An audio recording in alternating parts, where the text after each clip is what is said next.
Hello and welcome to 5-Year Club video number 229.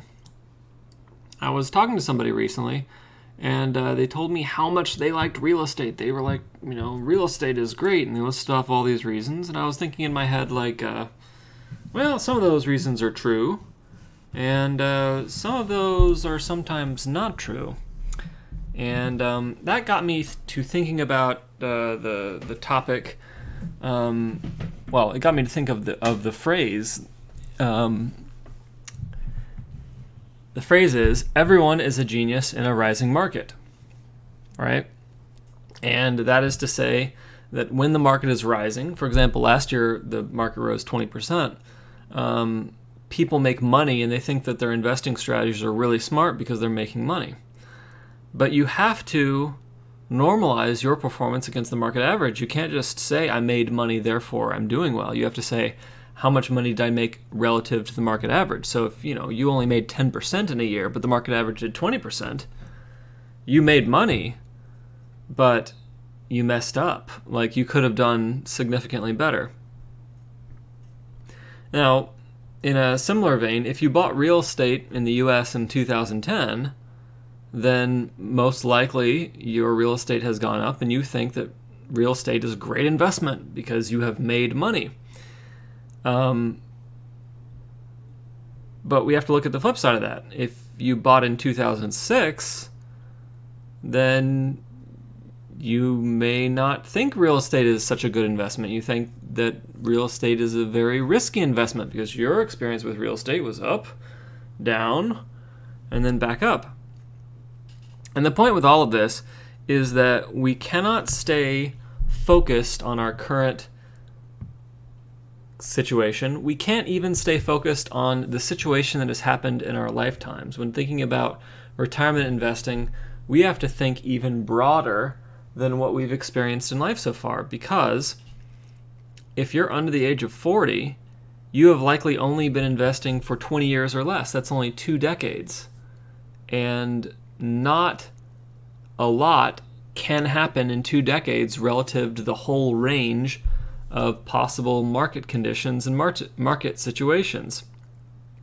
We can look into the past, we can see examples from other generations. People born in the Great Depression, when they were young adults in the Great Depression, they were forming their views on life. They oftentimes, when they were older, would invest too conservatively, and for those people, they would typically have missed out on a lot of the rise from 1982 to the year 2000 because they experienced the crash in 1929, and stocks and equities, in their mind, were a very risky proposition. Right, so we can't stay focused on the now. We can't even stay focused on what we remember that's happened so far in our lives. Instead, we have to take advantage of other people's lives. We have to read about the history of investing. We have to read about 100-year periods, 200-year periods, and benefit from the experiences that happen over a much longer range than we are likely to experience. And this is the only way that we're going to have a balanced view of what's going on now.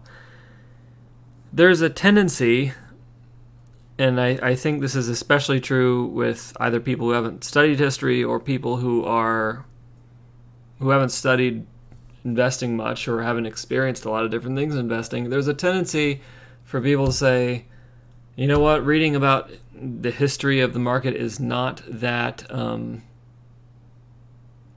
it's not that helpful because so much has changed recently.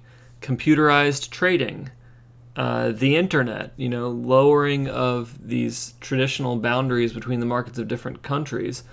A lot of the systems that we could review back in the 20th century developed under very, very different conditions. And so I'm not sure how helpful it is to look at those.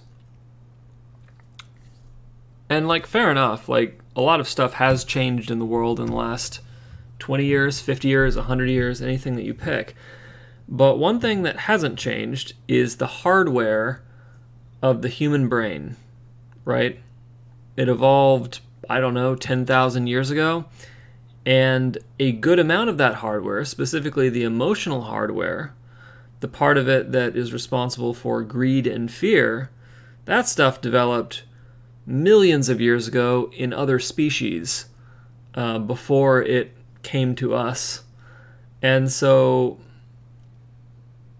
the point is, this stuff hasn't changed, the emotional part, and the emotional part is going to continue to influence the market. People are going to continue to be afraid at certain times. People are going to continue to be greedy at certain times, and we can see that now in the debt increasing as while the market is doing really well.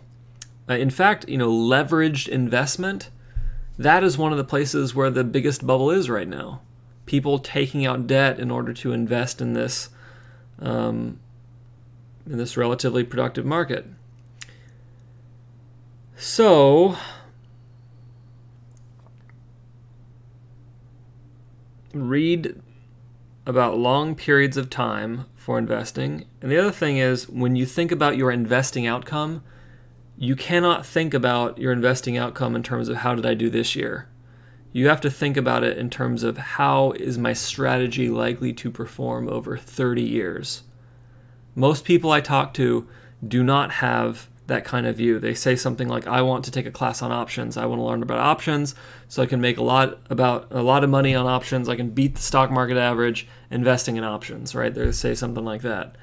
And, okay, fair enough. But do you have evidence that you can beat the market for 30 years trading in options?